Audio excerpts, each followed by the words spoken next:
Document. Part 3. The days that followed President Harper's assassination were a whirlwind of anger, fear, and calls for retribution. The world seemed to teeter on the edge of chaos as emotions ran high. Acting President Stephen Hayes, a man known more for his political maneuvering than his charisma, addressed the global population in a televised speech from Earth's capital. His face was stern, his tone unwavering as he declared war on the Krillians. "The murder of our beloved leader will not go unanswered," Hayes said, his voice echoing through every screen and speaker across the planet. "The Krillians have shown their true colors. They are cowards who strike from the shadows, fearing our strength and unity. But we will not be intimidated. We will bring them to justice not just for President Harper, but for all of humanity." His words ignited a firestorm of reactions. In some cities, crowds cheered wildly, waving flags and chanting slogans like "Earth First" and "No More Fear." Military recruiters reported a surge in volunteers eager to join the fight. Factories ramped up production of weapons and ships, their assembly lines humming day and night. It was as if the entire planet had been galvanized by Hayes' call to arms. But not everyone shared this enthusiasm. Laura Bennett watched the speech from her apartment, her stomach churning with unease. She couldn't shake the feeling that Hayes was rushing into war without fully understanding what had happened or why. The decrypted messages she and Ethan had uncovered hinted at something far more complex than a simple alien attack. If Earth declared war now, it might only play into the hands of whoever had orchestrated Harper's death. Ethan sat beside her, scribbling notes furiously on a pad of paper. "This is exactly what they want," he muttered, shaking his head. "A war gives them cover, diverts attention from whatever they're really up to." Laura nodded slowly, her mind racing. "If we can prove there's more to this, if we can show people that the Krillians aren't the only ones involved, maybe we can stop this before it gets worse." "But how?" Ethan asked, leaning back in his chair. "Even if we publish everything we've found, who's going to believe us?" Hayes has already made up his mind. Half the world thinks the Krillians are monsters. Laura didn't have an answer.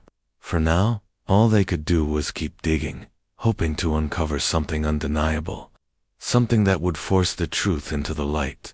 Across town, Lieutenant Ryan Carter was preparing for deployment. His unit had been assigned to a reconnaissance mission near the edge of Earth-controlled space, tasked with gathering intelligence on Krillian movements. As he packed his gear, Ryan couldn't help but feel conflicted. On one hand, he understood the need for action. Harper's death demanded justice, and if the Krillians were responsible, they deserved to pay. But on the other hand, something about this whole situation felt off. Ryan's doubts deepened during a briefing led by General Brooks. The general stood at the front of the room, pointing to a holographic map projected onto the wall. "Our intel suggests the Krillians are massing forces here," he said, highlighting a cluster of stars near the border between human and alien territory. "Your job is to confirm these reports and assess their readiness for conflict." Ryan raised his hand hesitantly. "Sir, forgive me, but how reliable is this intel? Have we ruled out other possibilities?" Brooks fixed him with a cold stare. "Lieutenant, let me make one thing clear. The Krillians killed our president. That's all the proof we need. Now, unless you have evidence to the contrary, I suggest you focus on your mission." Ryan bit back a retort and nodded stiffly. He knew better than to challenge a superior officer, especially in front of his team. But as he left the briefing, his unease grew. The lack of concrete evidence gnawed at him. Was Brooks hiding something? Or was Ryan letting his distrust cloud his judgment? The tension wasn't limited to military circles. Across the globe, protests erupted in response to Hayes' declaration of war. In New Chicago, thousands gathered outside the government headquarters, holding signs that read, "Truth before war and justice, not vengeance."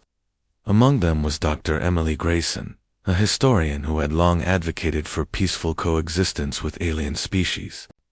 She climbed onto a makeshift stage, gripping a microphone as she addressed the crowd. "We cannot let grief blind us to reason," Emily said, her voice steady despite the noise around her.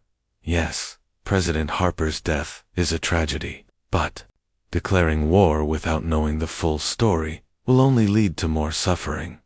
We must demand answers before we act." Her words resonated with many, but others dismissed her as naive or unpatriotic.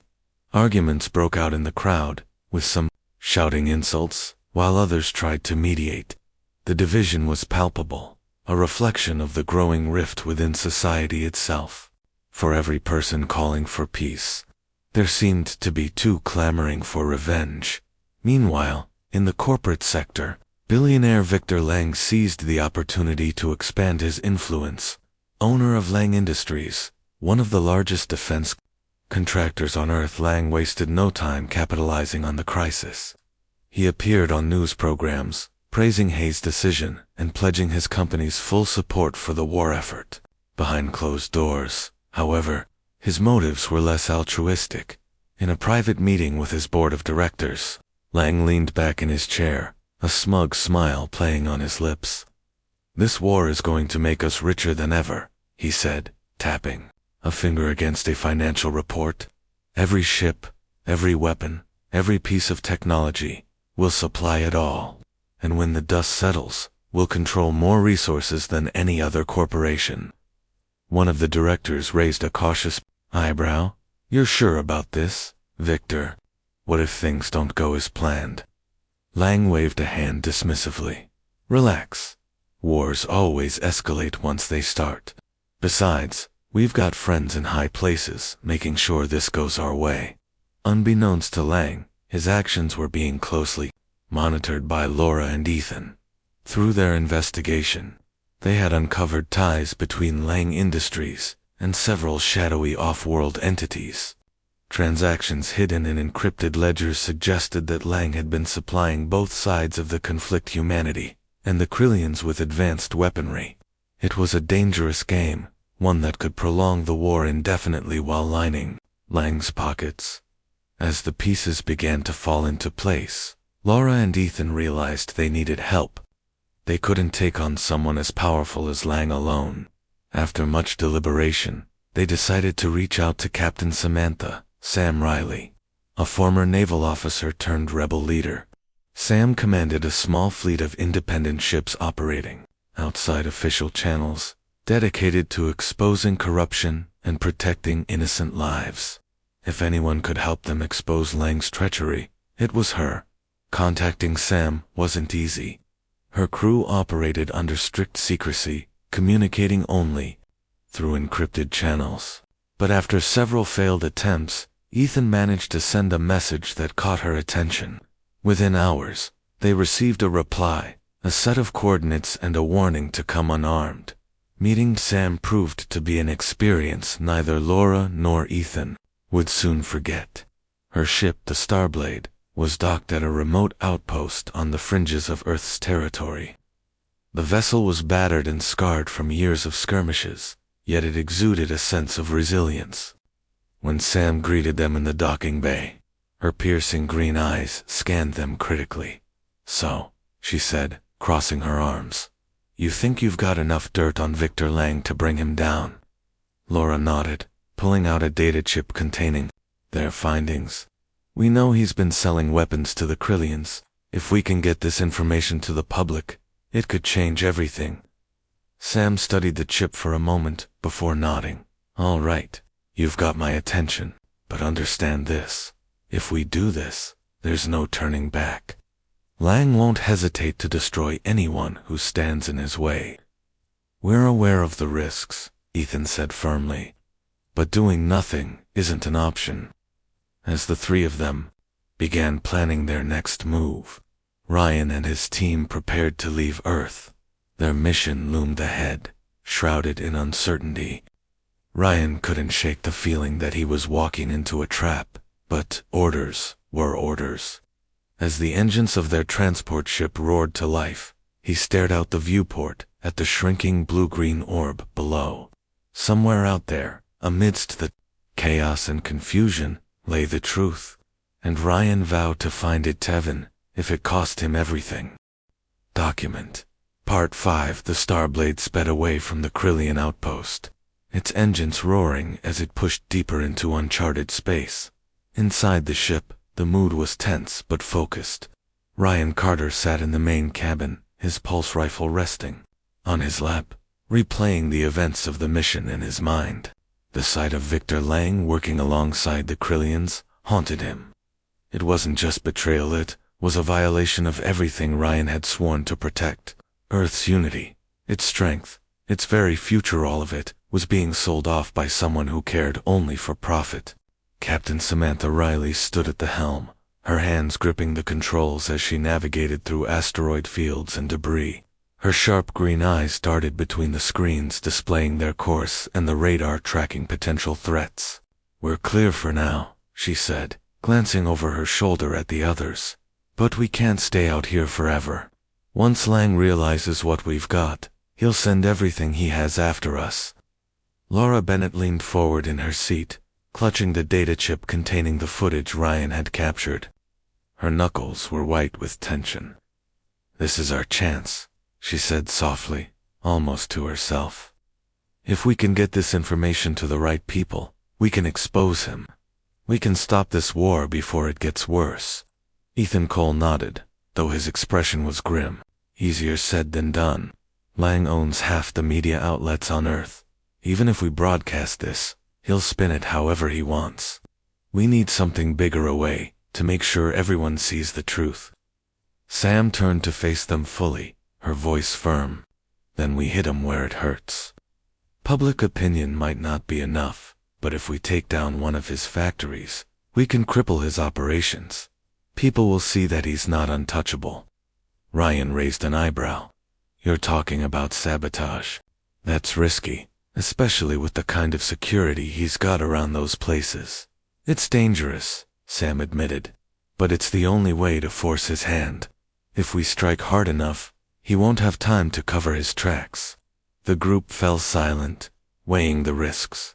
None of them doubted that Lang would retaliate fiercely if they attacked his assets.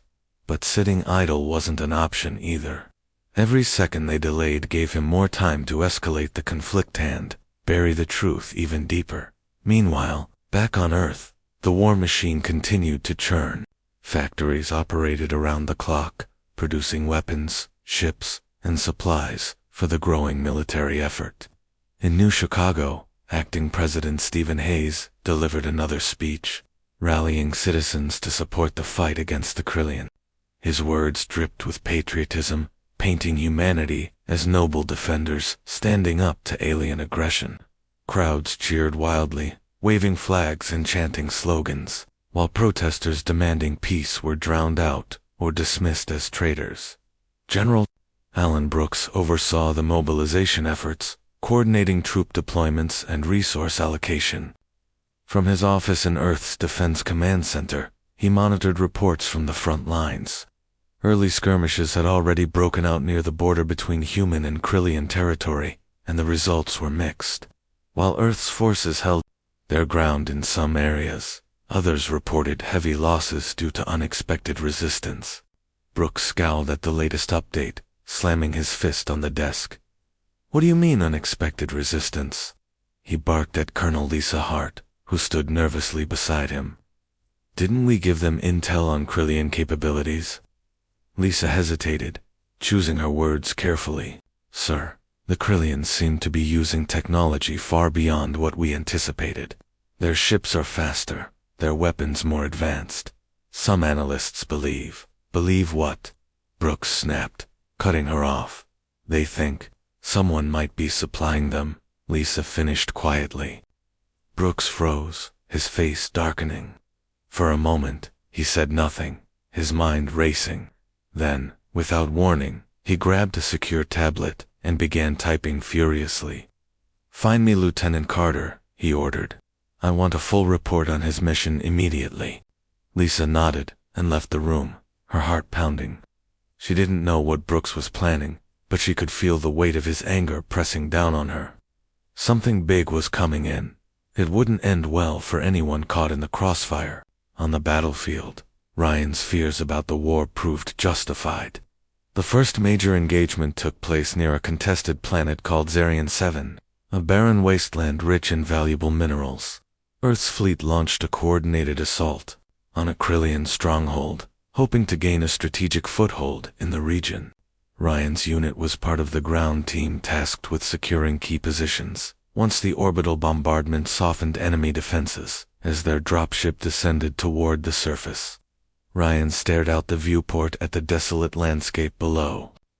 Craters scarred the ground, remnants of previous battles fought long before humanity arrived. Dust swirled in violent gusts, obscuring visibility and making navigation difficult. Despite the harsh conditions, Ryan felt a strange sense of calm. He had trained for moments like this, preparing himself for the chaos of combat. What worried him most wasn't the fighting, it was the growing realization that they might be on the wrong side. When the dropship touched down, the team disembarked quickly, taking cover behind rocky outcroppings. Explosions lit up the horizon as artillery rained down on the Krillian base, shaking the ground beneath their feet. Ryan signaled for his squad to advance, moving cautiously through the haze of smoke and dust. The air was thick with the acrid smell of burning metal and charred earth. It didn't take long for the Krillians to respond. Reinforcements poured out of the base, armed with weapons that gleamed ominously under the dim light.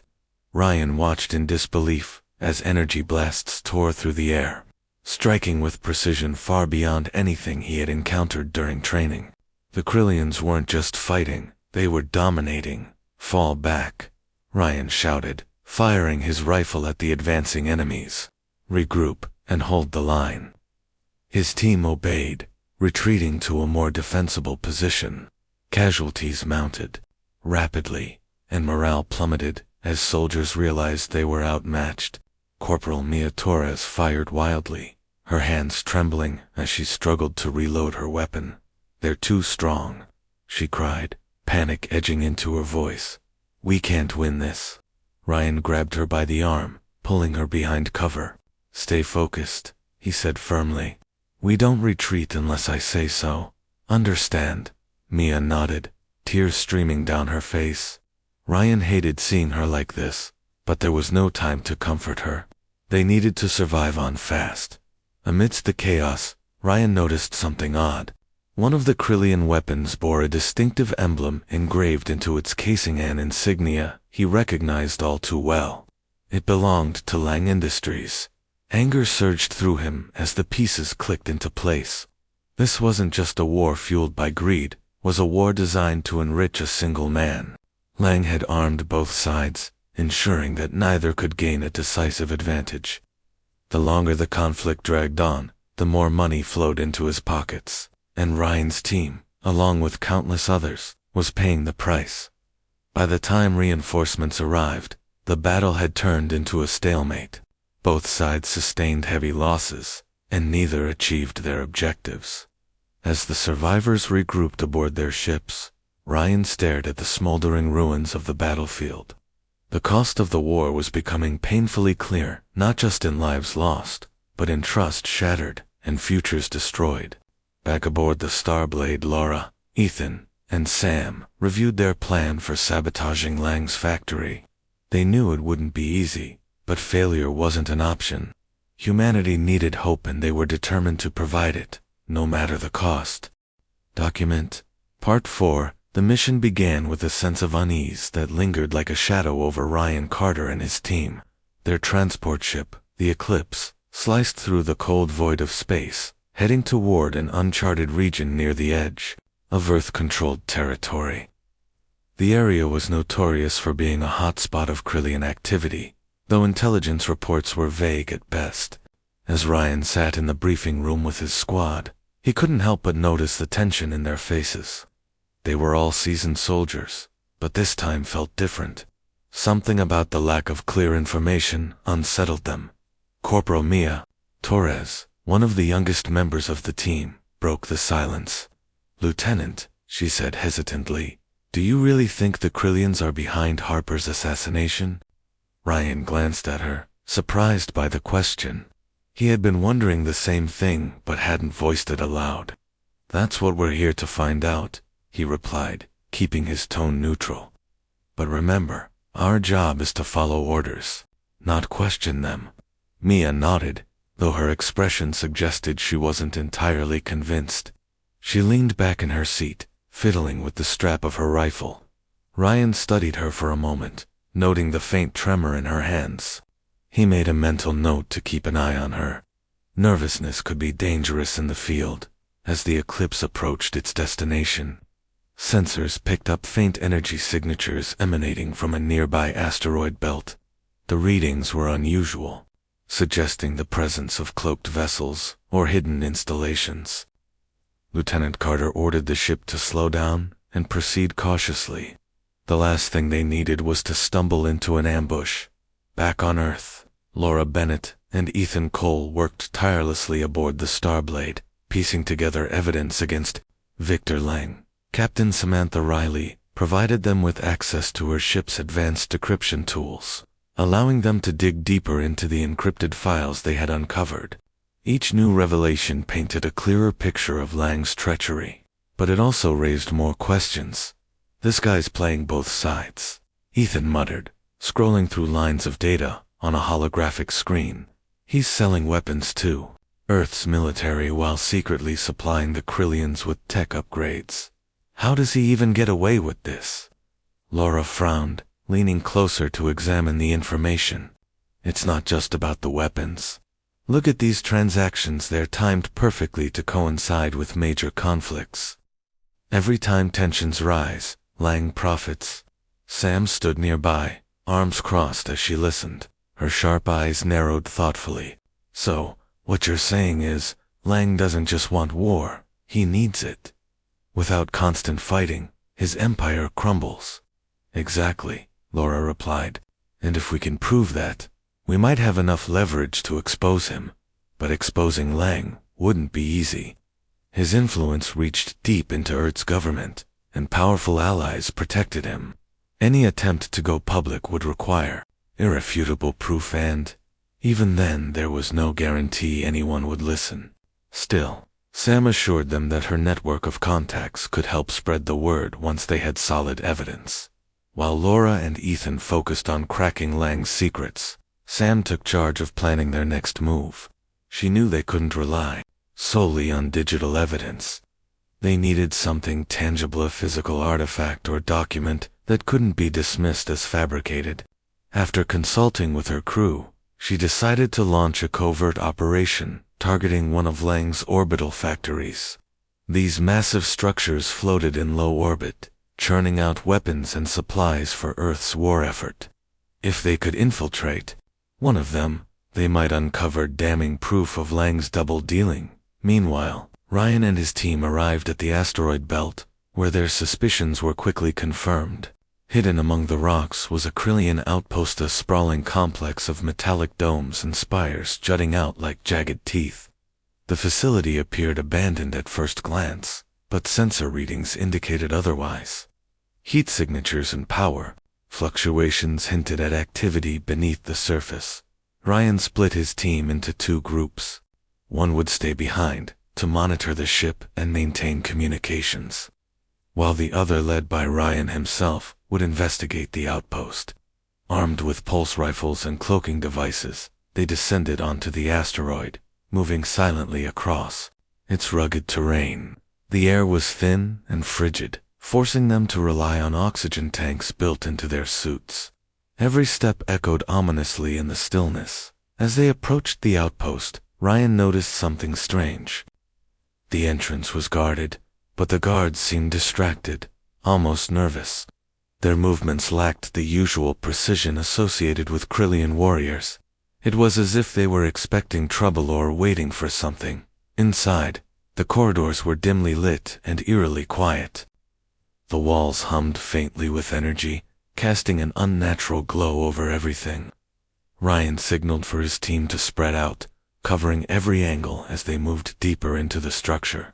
What they found shocked them. In a large chamber filled with glowing consoles and holographic displays. Several humans worked alongside Krillian technicians. The scene was surreal, a stark contrast to the animosity Earth had always portrayed toward the alien race. Ryan recognized one of the humans immediately. It was Victor Lang himself, his sleek suit standing out against the drab uniforms of the others. "What the hell is going on here?" Corporal Mia whispered, her voice trembling with disbelief. Ryan held up a hand, signaling for silence. He activated his helmet's recording function, capturing everything. Whatever Lang was doing here, it was proof of his betrayal. But before Ryan could decide their next move, alarms blared throughout the facility. Red lights flashed, bathing the room in an ominous glow.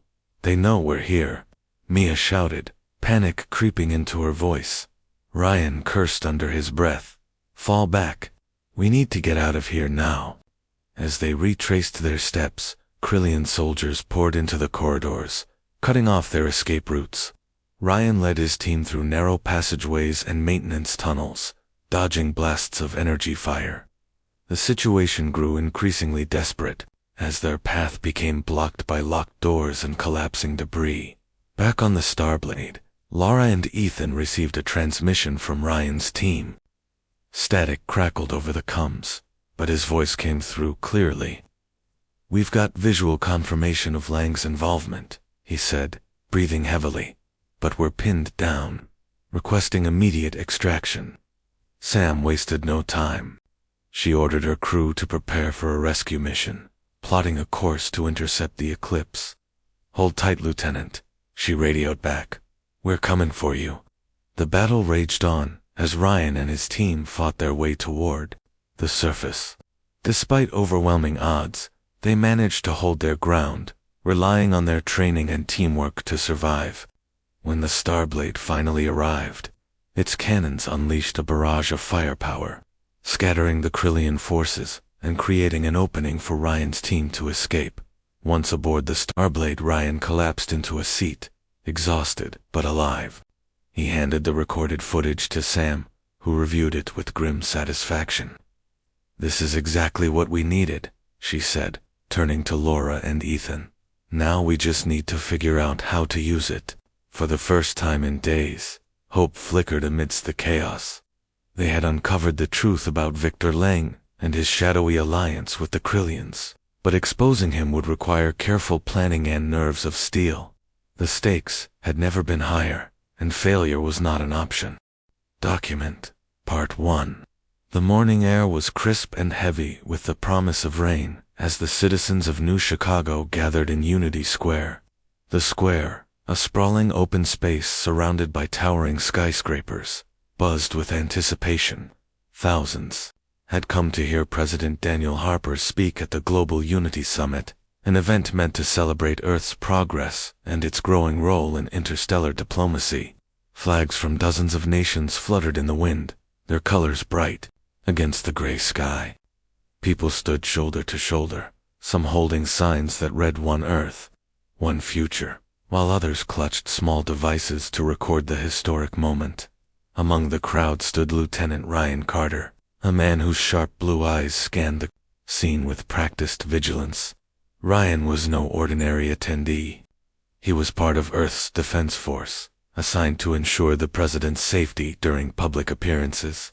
Though his uniform blended into the sea of faces around him, his posture gave him away straight-backed, alert, and ready for anything. Beside him stood Dr. Laura Bennett, a scientist who had been advising President Harper on matters of interstellar policy. Her dark hair was pulled back into a tight bun, and her hands nervously fiddled with the strap of her bag. Laura wasn't used to being in such large crowds. She preferred the quiet solitude of her lab, where equations and theories were far more predictable than people. But today, she couldn't stay away.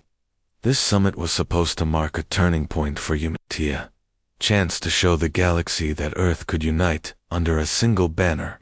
As she glanced at the stage where President Harper would soon appear, her heart swelled with hope. For once, it felt like the future might actually be bright. The murmurs of the crowd grew louder as the clock struck 10. A hush fell over the square. as the president stepped onto the stage, his tall frame commanding attention. Daniel Harper was a man who carried authority effortlessly. His silver hair gleamed under the dim sunlight, and his voice boomed through the speakers set up around the square. He began his speech by thanking the citizens of Earth for their resilience and determination. "Today," he said, his tone filled with conviction, "we stand together not just as nations, but as one planet. Together, we will forge a new era of peace and prosperity." The crowd erupted into cheers, clapping and chanting his name. Even Ryan allowed himself a brief smile. Despite the weight of his responsibilities, he couldn't help but feel proud to serve under a leader like Harper. Laura, too, found herself caught up in the moment. She leaned forward slightly, straining to hear every word. Harper's vision of unity resonated deeply with her. Was why she had dedicated her life to science. After all, if humanity could work together, there was no limit to what they could achieve. But then, without warning, everything changed. A sharp crack echoed through the square, cutting through the cheers like a knife. At first, many thought it was a firework or some kind of celebratory display. Confusion rippled through the crowd as people looked around, trying to figure out what had happened. Then came the screams. President Harper staggered backward, clutching his chest. Blood seeped between his fingers as he collapsed to the ground. Chaos erupted instantly. People screamed and pushed against each other, desperate to flee. Some froze in shock, unable to process what they had just witnessed. Others dropped to their knees, sobbing uncontrollably. Within seconds, the orderly gathering descended into pandemonium. Ryan reacted immediately. Years of training kicked in as he sprinted toward the stage, shoving past terrified civilians. His mind raced with questions. Where had the shot come from? Was the shooter still nearby? He reached the fallen president just as Secret Service agents swarmed the area, forming a protective ring around Harper. Blood pooled beneath the president's body, staining the pristine white podium. Ryan knelt beside him, pressing his hands firmly against the wound in a futile attempt to stop the bleeding. "Stay with us, sir," Ryan shouted, though he knew it was hopeless. Harper's breathing was shallow, his eyelids fluttering weakly. He tried to say something, but only a faint gurgle escaped his lips before his head lolled to the side. Ryan clenched his jaw, frustration and grief washing over him. He had failed. The leader of Earth's, the symbol of unity and hope, was gone. Meanwhile, Laura stood frozen a few feet away, her mind struggling to catch up with reality. The sound of the gunshot still rang in her ears, deafening even amidst the chaos. She watched as medics rushed onto the stage, pushing Ryan aside as they worked frantically to revive Harper. It was clear they wouldn't succeed. Tears welled up in her eyes as she realized the magnitude of what had just happened. This wasn't just an assassination, it was an attack on everything Earth had worked so hard to build. As the crowd continued to scatter, police officers and soldiers flooded the square, attempting to restore order. Helicopters circled overhead, their rotors slicing through the thick clouds. Snipers took positions on nearby rooftops, scanning for any sign of the shooter. Reporters shouted questions into their microphones, their cameras capturing every gruesome detail. The world was watching, and fear was spreading faster than anyone could contain it. Back on the stage, Ryan finally stood, his hands trembling as he wiped them on his uniform. He turned to one of the Secret Service agents. "We need to secure the perimeter," he barked, his voice steady despite the storm raging inside him. "Find out who did this and fast." The agent nodded grimly and relayed the orders through his radio. Ryan's gaze swept across the square, searching for anything unusual. Something didn't add up. The timing of the attack, the precision of the shot, it all pointed to someone with insider knowledge. Nearby, Laura snapped out of her daze. She spotted a discarded tablet lying on the ground, its screen cracked but still functional. Picking it up, she scrolled through the live news feeds already flooding social media. Speculation about the assassin's identity ran rampant. Some blamed rogue extremists, while others accused alien factions opposed to Earth's expansion into their territory. None of it made sense to Laura. She knew enough about politics to recognize when things weren't adding up. This wasn't random violence, it was calculated. Someone wanted Harper dead, and they wanted the world to know it. As the minutes ticked by, the full weight of the situation began to sink in. Without Harper, Earth's fragile unity was in jeopardy. Nations that had barely agreed to cooperate under his leadership might now turn on each other, and if the rumors about alien involvement proved true, humanity could face a war unlike anything it had ever known. Ryan and Laura exchanged a glance, both silently acknowledging the enormity of the task ahead. They were strangers, brought together by tragedy, but their paths were about to intertwine in ways neither could have imagined. For now, though the immediate priority was survival. The square was still in disarray, and the threat of further attacks loomed large. Ryan grabbed Laura's arm gently, but firmly. "You shouldn't be here," he said, his voice low but urgent. "It's not safe." She hesitated, torn between wanting to help and knowing he was right. Finally, she nodded, allowing him to guide her toward a nearby exit. As they moved through the throng of panicked people, one thing was certain: nothing would ever be the same again. Document Part 2. The hours following the assassination felt like a blur, a chaotic mix of grief, confusion, and anger. News outlets around the world broadcasted the horrifying images non-stop, replaying the moment President Harper fell over and over again. The shockwaves rippled through every corner of Earth, from bustling cities to remote villages. People gathered in streets and squares, holding candles or shouting demands for justice. Some wept openly, while others clenched their fists in rage. The question on everyone's lips was the same: who had done this? Lieutenant Ryan Carter found himself at the center of the storm. After escorting Dr. Laura Bennett to safety, he returned to the scene of the attack, where investigators were already combing through the area. The stage where Harper had been standing was now cordoned off with yellow tape, surrounded by forensic teams and military personnel. Sniffer drones buzzed overhead, scanning rooftops and alleys for any trace of the shooter. Despite the organized effort, Ryan couldn't shake the feeling that they were missing something important. Standing near the edge of the square, Ryan spoke briefly with a detective named Sarah Monroe, a sharp-eyed woman with short blonde hair and an intense gaze. She held up a small device, a bullet casing retrieved from the roof of a nearby building. "High-velocity round," she said, her voice clipped. "Not your average weapon. Whoever did this knew exactly what they were doing." Ryan frowned, taking the casing from her. It was lighter than he expected, almost too smooth to be real. "Any leads?" he asked. Sarah shook her head.